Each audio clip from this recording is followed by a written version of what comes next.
내일은 어버이날입니다. 종교력하고 세상의 양력하고 좀 안 맞는 면이 있는데, 어린이날은 지나갔고 이제 어버이날이 하루 앞으로 다가왔습니다. 실제로 우리가 그 5월을 뭐라고 합니까? 가정의 날이라고 합니다. 그리고 6월은 호국 보훈의 날이라고 하죠. 저는 뭐 이 두 달 정도만 알고 있고 나머지 대해서 잘 모르는데, 이 우리가 이 5월을 가정의 달이라고 하는데, 가만히 생각하면 이 5월달은 또 슬픈 달이기도 합니다. 왜냐하면 그 인간의 그 욕망이 끌어올랐던 혁명, 그리고 사람들의 처절한 어떤 그 항쟁, 이런 것들이 있는, 그래서 가정의 달에는 사랑, 혁명과 항쟁에 수반되는 피, 이 둘이 있는 그런 달이 바로 5월입니다. 그런가 하면 이 5월은 엄청나게 아름다운 계절입니다. 그래서 어떤 사람들은 이 5월을 계절의 여왕이라고까지 부릅니다. 실제로 제가 생각하기는 이 사랑과, 그러니까 이 사랑을 기반으로 하는 어떤 이 가정의 달과 또 피를 수반하는 이 혁명과 항쟁의 달이 서로 조화를 이룬 것 같습니다. 서로 잘 맞아가지고 조화를 이룬다는 말이 아니라, 피와 그 피로 인한 슬픔, 이것들을 사랑으로 치유해야 되기 때문에 이 둘이 조화를 이룬다고 말씀드릴 수 있겠습니다. 자, 오늘 우리 본문을 보니까 요한일서 4장 7절인데, 사랑하는 자들아 우리가 서로 사랑하자, 이렇게 시작합니다. 실제로 우리가 이제 이 사도 요한을 생각하면 사랑의 사도라고 하는 이미지가 강합니다. 실제로 성경에서 사랑을 얘기한 이들이 많아요. 사도 바울 같은 경우에도 있잖아요. 고린도전서 13장 13절? 믿음, 소망, 사랑이 세 가지는 항상 있을 것인데 그 중의 제일은 사랑이라. 제가 옛날 성경에서는 그 중에 제일은 사랑이라 이렇게 생각했는데, 또 요즘 또 바뀐 성경에서는 그 중의 제일은이라고 바뀌었습니다. 어쨌든 간에 제가 이제 이 얘기를 처음 듣고서는 상당히 의아했습니다. 왜냐하면 예수 믿는 사람이, 아니 믿음이 제일 중요하지 어떻게 해서 이게 사랑일까? 옛날에 이제 우리 선생님 중에 한 분이, 자기 고등학교 선생님 중에 한 분이 자기 이제 목회자가 되고 싶어 하는 그런 분인데, 그분도 이제 이 구절을 이해를 못 해가지고, 바울은 그래 얘기했지만 나는 그 중에 믿음이 제일이다. 저도 이제 그렇게 생각했는데, 요즘 들어서는 왜 그 중에 제일이 사랑인지를 깨닫게 되었습니다. 뭐냐면, 이 사랑이 하나님에게 속한 하나님의 성질이거든요. 그러니까 우리식으로 얘기한다면 이 사랑이 신성을 가지고 있기 때문에, 믿음과 소망은 우리 인간들이 가진 속성이고 사랑은 신성이기 때문에 그 중에 제일은 사랑이라고 얘기한 것 같습니다. 근데 이렇게 이제 사랑을 얘기한 분들이 많이 있긴 하지만, 우리는 사랑이라고 하면 요한을 떠올리게 됩니다.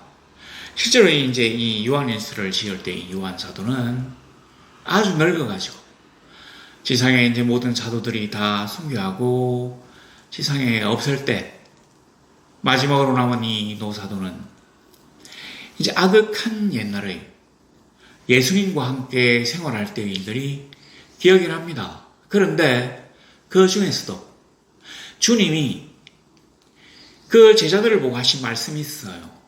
요한복음 13장 34절인가? 거기 보면 내가 새 계명을 주노니 너희가 서로 사랑하라. 너희가 서로 사랑하라는 이 말씀을 요한은 주님이 자기들에게 주신 유언으로 생각했다는 것입니다. 그럼 땅끝까지 이르러 증인이더라 이런 것도 있지만 이 요한에게는 바로 이 사랑하라 주님이 자기들에게 맡기신 유언이라는 거죠. 그래서 오늘도 보니까 사랑하는 자들아 우리가 서로 사랑하자라고 이 본문을 시작합니다. 근데 이제 이거 4장 7절에만 나와 있는 말이 아니에요. 그러니까 우리가 이제 성경을 딱 펴니까 제일 먼저 그 3장 21절이 나오는데 여기서도 사랑하는 자들아. 그 다음에 7절에 사랑하는 자들아가 있죠. 근데 4장 1절에도 사랑하는 자들아. 11절에도 사랑하는 자들아. 그러니까 이 한 장 안에 이 지금 몇 개입니까? 4군데나 이런 말이 있어요. 자, 근데 이게 뭐냐면 그 요한의 생각에는 사랑을 지금 실천하고 있는 겁니다. 가령 우리가 얘들아 너희가 서로 사랑하라 이러면 나는 사랑 안 해도 되지만 너희는 서로 사랑하라 이렇게 받아들일 수 있는데 그러니까 주님은 신이니까 너희가 서로 사랑을 하셨지만 인간인 요한의 입장에서 주님의 그 너희가 서로 사랑하는 말을 실천하기 위해서 얘들아 내가 지극히 사랑하는 너희들아 뭐 이런 식으로 이제 사용한 겁니다. 사랑하는 자들아 뭐라고 합니까? 우리가 서로 사랑하자. 너희가 서로 사랑하러 가지 않고 우리가 서로 사랑하자. 사랑을 얘기하는 목회자들, 그러니까 지도자들이 자기는 사랑하지 않는데, 자기는 사랑을 실천하지 않는데 남들에게만, 자기가 지도하는 교인들에게만 사랑하라고 권면한다면 이게 아주 모순적입니다. 내가 사랑을 실천하지 않는데 어떻게 남을 사랑할 수 있겠어요? 우리 주님이 자기가 사랑하셨기 때문에 제자들에게도 서로 사랑하라고 말씀하신 겁니다. 근데 제가 이제 주목하고 싶은 건 뭐냐면 사랑이 아니라 서로라는 말입니다. 서로. 내가 너를 사랑하고 너도 나를 사랑하고 그래서 서로 사랑하고 우리 인간들의 사랑은 하나님의 사랑과 달라서 일방적이거나 나 혼자 짝사랑이 되어서는 결코 오래가지 못합니다. 내가 사랑하면 저 사람이 나의 사랑을 받아주어야만이 이 사랑이 오래가는 거지 나만 일방적으로 사랑하다 보면 실망하고 사랑이 거치게 되어 있습니다. 그래서 서로 사랑하라. 근데 제가 이제 이 주님의 사랑과 우리 인간들의 서로 사랑을 잘 생각해 보니까 뭐가 생각이 나느냐면 그 하나님의 그 아가페 사랑, 일방적이며 헌신적이며 희생적인 그 사랑과 가장 그래도 닮은 것이 비슷한 것이 바로 부모의 자식에 대한 내리사랑입니다.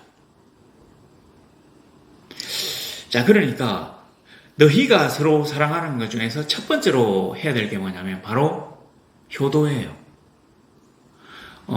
사실은 그 십계명을 딱 보면 십계명 중에 4개는 하나님에 대한 계명입니다. 하나님을 뭐 섬기고 사랑하고 뭐 안식일을 지키고 쭉 이런 건데 그 말고 6가지가 인간들의 사회생활에서 주어진 계명이에요. 그런데 그 중에 첫 번째 계명이 뭡니까? 내 부모를 공경하라. 그리하면 여호와가 주신 땅에서 내가 생명이 길리라. 우리가 좀 제가 이제 이런 얘기를 몇 번 했는데 잘 생각해 보세요. 그 인간들에게 주어진 그러니까 인간들 사회에서 주어진 인간 상호간에 지켜야 될 계명 6개 중에서 첫 번째 계명이 하라잖아요. 하라. 그런데 나머지는 전부 다 하지 말아요. 뭐 살인하지 말라. 뭐 거짓증가하지 말라. 탐내지 말라. 말아요. 근데 살인하지 마라. 살인하지 않으면 내가 너희에게 복을 주시라. 이런 말씀은 없습니다.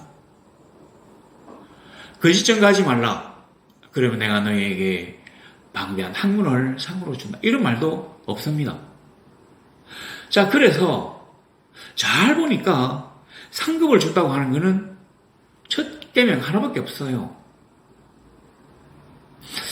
그래서 우리가 제가 이제 옛날에 그 기독교가 뭐 이 어떤 그 십계명을 제가 이제 예로 들면서 효도를 진짜 강조하는 뭐 종교다 이렇게 말씀을 드렸는데 요즘 들어가지고 다시 생각하면 이게 어떤 게 느껴지냐면 다른 게 아니라 왜 주님이 상급까지 긁고서 우리에게 효도를 강조하셨을까? 뭐 때문이겠습니까? 뭐 때문이나 많아.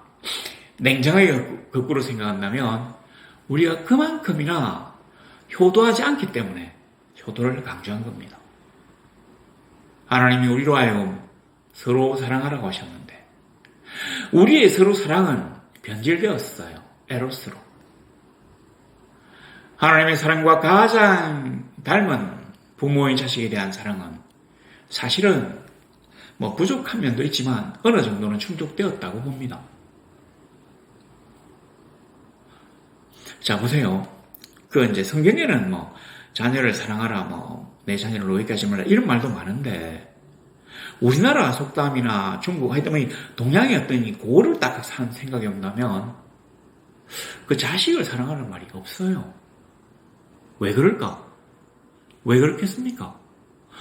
동양의 옛날 사람들은 자식을 사랑하지 않아서 전혀 그럴 리가 없죠. 왜냐하면 그런 얘기를 안 해도 사랑하는 게 너무 당연하기 때문이거든요. 부모가 자식을 사랑하는 건 너무 당연합니다. 그래서 누구도 의심하지 않아요. 당연하다고 생각하니까.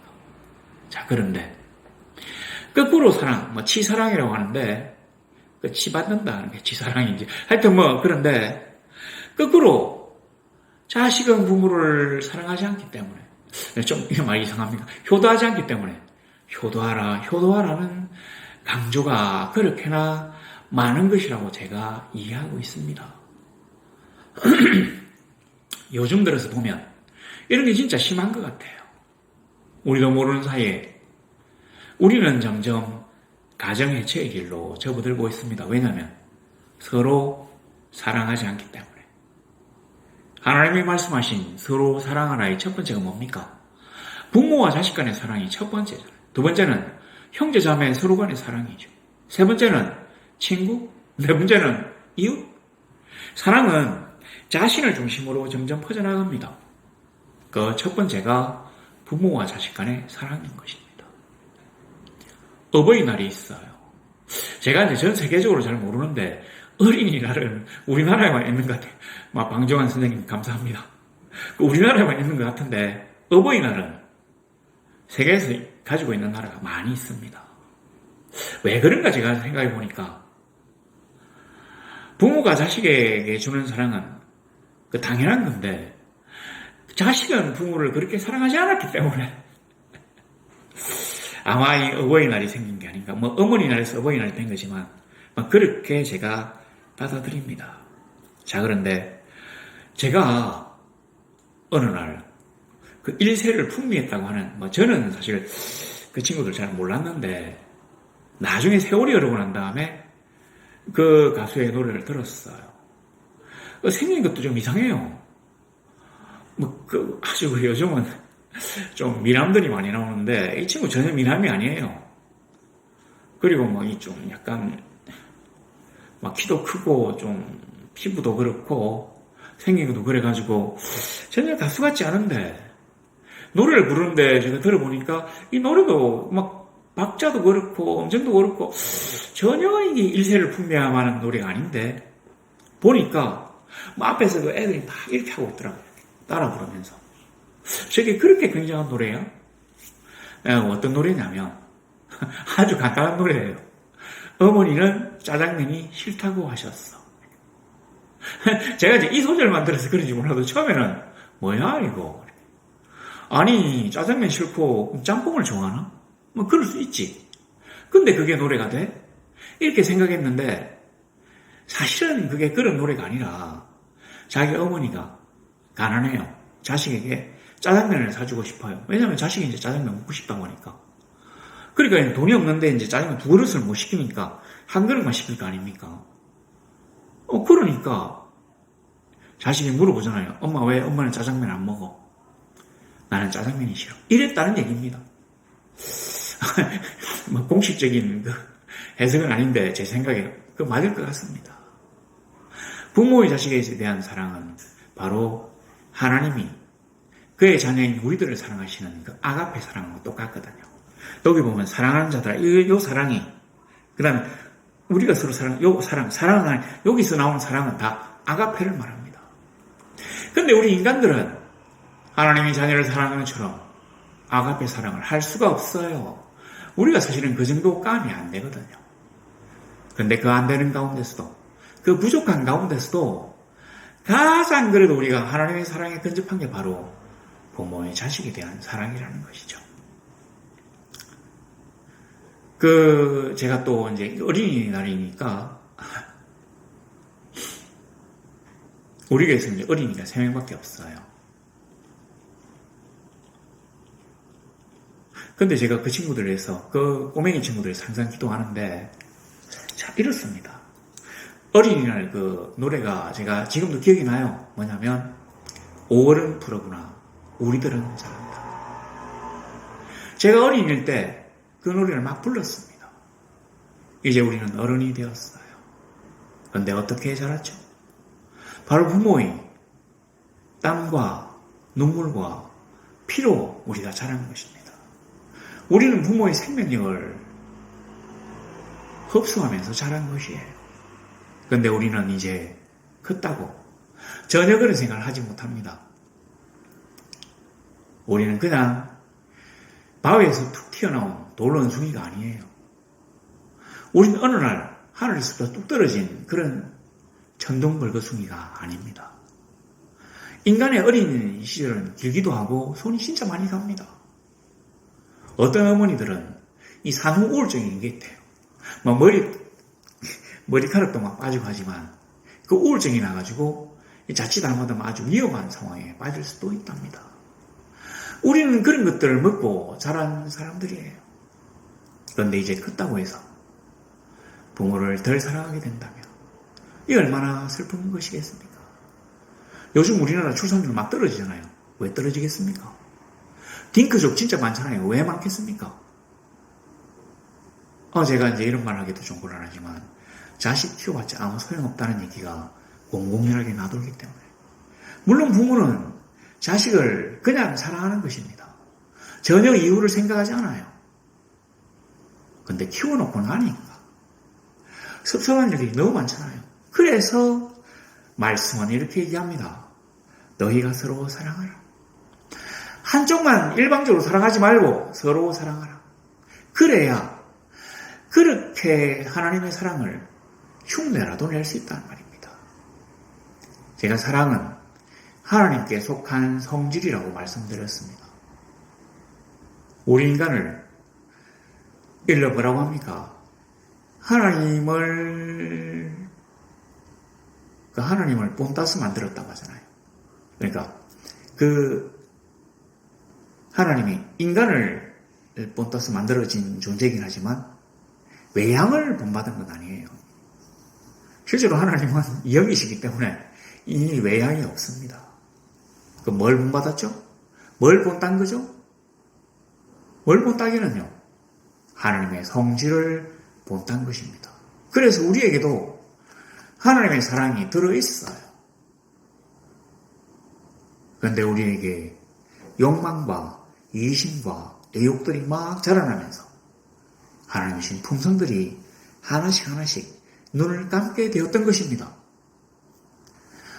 제가 이제 이런 얘기를 하는 것도 좀 상당히 좀 죄송스러운데 우리는 그냥 막 자기들끼리 산다고 바빠요.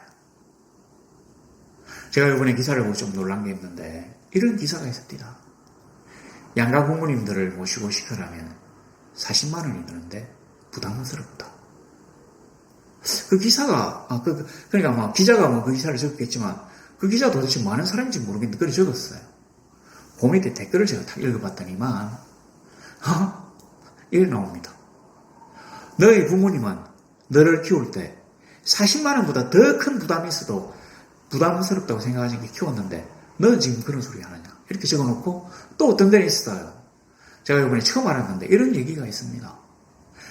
한 부모는 10자식을 키울 수 있지만 10자식은 한부모를 모실 수 없다. 제가 깜짝 놀랐습니다. 동양 사람들만 그런 게 아니라 이 서양 사람들도 좀 심각하구나.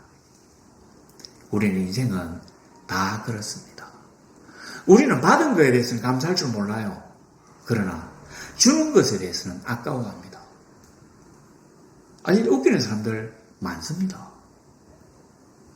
제가 항상 얘기하는 게 이런 게 있습니다. 이제 늙으신 부모님을, 어머니를 요양원에 이제 보내려고 아들이 차에 태우고 이제 갑니다. 그러니까 어머니, 뒷자리에 앉은 어머니가 막 울어요. 그러니까 이 자식이 가다가 뭐라고 합니까? 엄마, 왜 울어? 뭐 죽으러 가나? 그 어머니는 그 요양소에 들어가서 살아서 나오지 못하고 죽어서 나왔습니다. 그냥 부고로 나왔어요. 오늘 우리가 만약 이런 식으로 세상을 살아간다면 더 이상 이 땅의 미래는 없습니다. 그걸 우리는 뭐라고 합니까? 멸망이라고 하잖아요. 하나님은 우리가 서로 사랑하기를 원하십니다. 왜냐하면 우리가 하나님의 품성을 따라서 만들어진 존재이기 때문에. 그런데 우리가 서로 사랑하기를 거친다면, 일방적인 짝사랑에만 거친다면, 내 사랑에만 거친다면 더 이상 인류는 존속할 수가 없습니다. 왜냐하면 인간의 사랑은 하나님이 우리를 사랑하는 만큼 관대하거나 포용적이나 끊임없이 영원하고 헌신적이며 희생적이지는 않기 때문이거든요. 인간의 사랑은 유한합니다. 그리고 서로 가는 게 있어야 받을 수 있어요. 제가 말씀드렸잖아요. 그 이기적인 그 사랑 가운데서도 유일하게 하나님의 아가페 사랑을 닮은 게 바로 부모의 자식에 대한 사랑이라고. 사실은 부모님들은 자식들이 커갈 때 기쁨을 느낍니다. 어떤 때 기쁨을 느끼냐면 애가 막 태어나가지고 그 애가 이제 뭐 때문에 웃는지는 모르지만 부모를 막 웃잖아요. 보고. 그러면 그 힘들다가도 그 웃음 한 번에 그 힘듦이 싹 풀리는 거예요. 그 웃는 거 봐가지고 무슨 의미가 있겠나요? 그럼에도 불구하고 부모는 자식의 미소 한 번에 행복해지는 것이에요. 제가 이제 이 생각을 딱 하다가 보니까 지금도 우리 안 늦은 것 같습니다. 부모님을 보고 웃어주는 것도 좋고요. 그리고 바깥에 다니면서 좀 웃으세요. 제가 이제 저도 뭐 한국 사람이지만 우리나라 사람들이 보면 너무 안 웃어요. 마치 뭐 싸우러 나가는 사람처럼 결전의 순간을 맞이하러 가는 사람들 어떻게 그러니까 엄숙한지. 만약 우리가 웃어준다면, 그리고 그 웃음을 본 사람들이 많아진다면 세상이 그 웃음 때문에 조금은 더 행복해질 수 있을 거라고 생각합니다. 자, 이게 약간 빅그로 샜는데 보세요. 아이가 한번 몸을 뒤집는 걸로도 부모는 얼마든지 행복해질 수 있어요. 그래서 부모의 자식에 대한 내리사랑은 당연한 걸로 여겨졌습니다. 실제로 우리가 이제 제가 우리나라 속담이나 뭐 이런 거에서 부모가 자식을 사랑하게 된다고 하는 말이 있는지 잘 생각해 봤는데 뭐 우리나라 속담에는 없는 것 같고 요건 서양 속담에서 온 것 같은데 뭐 고슴도치도 자식은 예쁘다 한다 뭐 이런 얘기는 한번 들은 기억이 있어요. 근데 다른 건 없습니다. 이제 제가 참이 어버이날이 지나고 난 다음에 이 설교를 하지 않을 수 있어서 참 감사하게 생각합니다. 왜냐하면 어버이날이 내일이거든요. 그러니까 아직 시간이 있어요. 아직까지 부모님을 찾아뵙지 못한 사람이라면 한번 찾아뵙기를 바랍니다. 그리고 그냥 가지 말고 부모님께서 좋아하시는 거 사가가세요. 그리고 그걸로 끝내지 말고 용돈 두둑하게 드리고 오세요. 돈이 없다고요. 웃기는 소리. 자기 자신을 위해서 얼마든지 살 수 있는 돈이 있으면서 시간이 없어요. 웃기는 소리. 자기 자신을 위해서 투자할 시간 얼마든지 있으면서 그걸 절제하세요. 절약하세요. 그리고 효도를 실천하세요. 부모를 사랑하지 않는 자가 어떻게 눈에 보이지 않는 하나님을 사랑할 수 있겠습니까? 우리들이 계속 하는 말입니다. 이제 다시 5월이 돌아왔습니다. 5월은 가정의 달입니다. 가정은 사랑으로 유지되는 것입니다. 그리고 인류 생존의 기본 단위입니다. 우리가 이 세상에 살면서 세상에 그냥 태어난 사람이 없습니다. 사실은 자식 없는 사람도 있고 결혼하지 않은 분들도 있고 그렇지만 부모님 있으니까 저게 태어났을 거 아닙니까? 그래서 효도하시기를 바랍니다. 우리 기독교에서 뭐라고 합니까? 사랑은 하나님께 속한 것이니 사랑하는 자마다 하나님으로부터 나서 하나님을 알고 사랑하지 아니하는 자는 하나님을 알지 못하나니 이는 하나님은 사랑이십니다. 우리가 하나님을 더 깊이 알기를 원합니까? 하나님의 사랑을 받아서 이 세상에서 성공하기를 원합니까? 평안하며 복받고 넉넉하게 살기를 원합니까? 하나님이 제시하셨네요. 내 부모를 공경하라. 그러면 여호와가 내게 준 땅에서 생명이 길리라. 그냥 오래 산다는 얘기뿐만이 아닙니다. 여기에는 사실은 골골하면서 돈도 없이 오래 살면 얼마나 지옥스럽겠나요? 복이 아니라 저주 같죠. 그래서 주께서 말씀하신 이 말은 오래 사는 데서 그치는 게 아니라 건강하게 오래 살게 해주겠다. 그리고 건강하게 오래 사니까 맛있는 것도 먹고 좋은 곳도 가보고 할 수 있는 돈도 주겠다는 얘기예요. 그리고 부끄러운 이름을 가지고는 바깥에 놔두러 다닐 수 없으니까 명예까지 주겠다는 얘기입니다. 진짜로 너를 더 영화롭게 할 수 있는 자녀까지 주겠다는 얘기예요. 얼마나 좋습니까? 왜 그 효도를 안 합니까? 당연히 하지. 사실은 성경에서 복 주겠다는 얘기한 거 몇 개 없어요.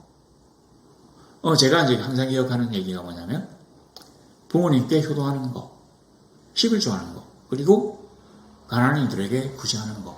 이 세 가지 말고는 주께서 우리에게 복 준다고 하는 얘기는 제가 지금 기억이 잘 안 나는데 그렇습니다. 하나님은 우리에게 서로 사랑을 하셨습니다. 서로 사랑하기를 원합니다. 아직도 시간이 있습니다. 예배 마치고 당장 찾아가세요. 내일이 이제 어버이날이지만 쉬는 날은 오늘이니까 그렇게 되어지기를 간절히 소망합니다. 우리가 하나님 안에서 서로 사랑하는 것, 얼마나 우리를 만드신 아버지를 기쁘시게 하는 것이겠습니까? 얘들이 나의 품성을 닮아가지고 서로 사랑하는구나. 서로 사랑하십시오. 부모에게 효도하십시오. 그래서 아름다운 가정에서 서로 손잡고 부모와 자녀를 서로 사랑하며 하나님을 섬기는 복된 가정이 되시기를 우리 주 예수 그리스도 이름으로 소망합니다.